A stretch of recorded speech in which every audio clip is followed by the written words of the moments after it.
was this procreation going on. So it's within the same range. Spirit, transforming themselves into physical human beings, and becoming sexually involved physically, and as a result, they sort of begin to procreate human beings. Also, at the same time, spirits. The human beings that was being born, they have spirit and they have the human flesh as well. So they are still the creation. So we are God's children at the same time, in spiritually and in physical sense.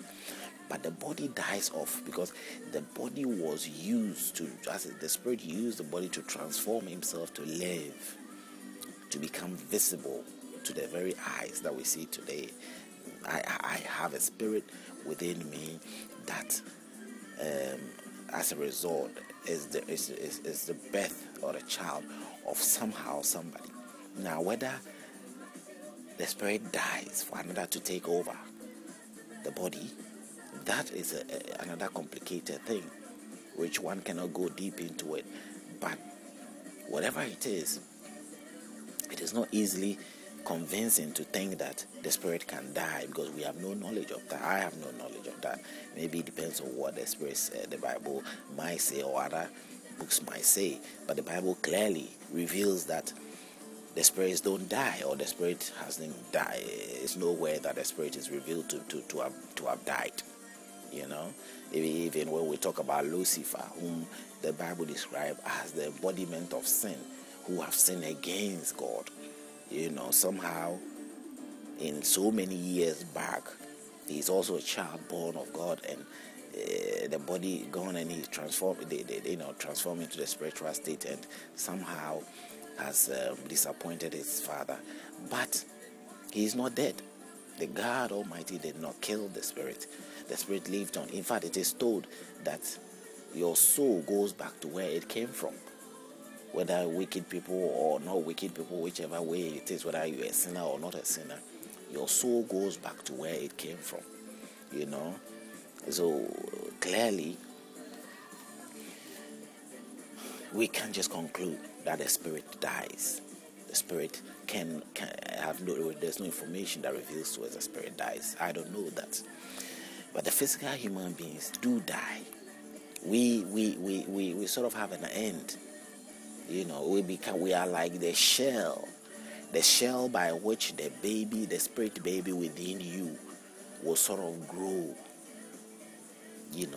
and return to its place, or return to its father, or return to, I don't know whether my activities as the physical being, my activities as a result of the baby life inside me that keep me here and there,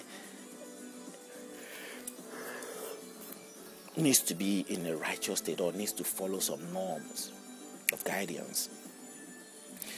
And I don't know that those things are not very much clear, because even if you read the spiritual activities of those that were seen in the terms of, if we are to believe the Bible, that is in the time of the Genesis, when the sons of God came down to sort of engage in sexual activities with the daughters of men. Somehow that engagement might have resulted into being born and having children and all that. Physical human beings are being born. So the spirit has those abilities, and in all that activities that they did, it didn't just end there. There was others, which is Sodom and Gomorrah, the same activities of whatever kind. The spirits can go extend and go to the extent of doing whatever it is that they so please. Now, has God showed his concerns of any kind? As the true Father, the very Father of the very source, the very beginning, the one who has procreated and gave birth to all of us, or all the Jews, a generation of that part of where the Bible talks about, that great, that invented all of them, or that procreated, or that as a result has procreated, has given birth to all these this generation of the Jews, or the Israelites, or whichever way it is. It was like God was catching himself away somewhere around the point. But God, in my point of view here, I'm viewing it as if a father, a father of a generation. Abraham is what has got. It says Abraham will have his generation, the whole seed of, like the seed of the sun on the sea. It says there will be so many, but yet still, it did not really come in practical sense before he died or he passed away. But somehow there is this assurance that the very beginning of which we have come from is something that is coming from a father, a God, a spirit being who somehow lived. He has the ability to transform himself and put on that shell of the human shell, and he sort of came out from the clay, formed himself and came out of the clay.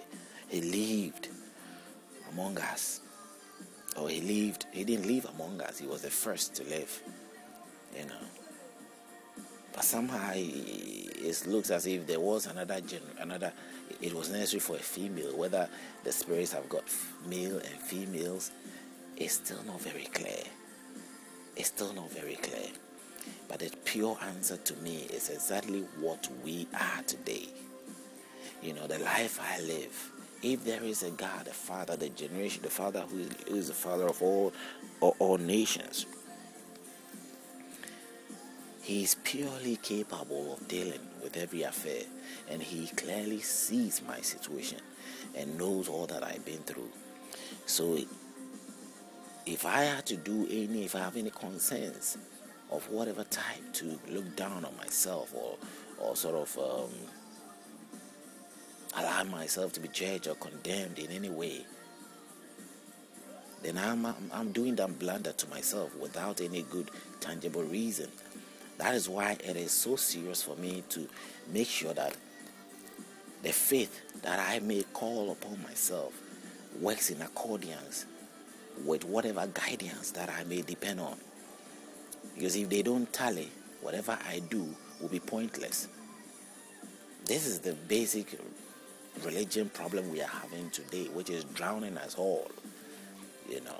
The so-called Christian, the so-called Muslim, the so-called Buddhist, the so-called Sikh, the so-called, many of all these religions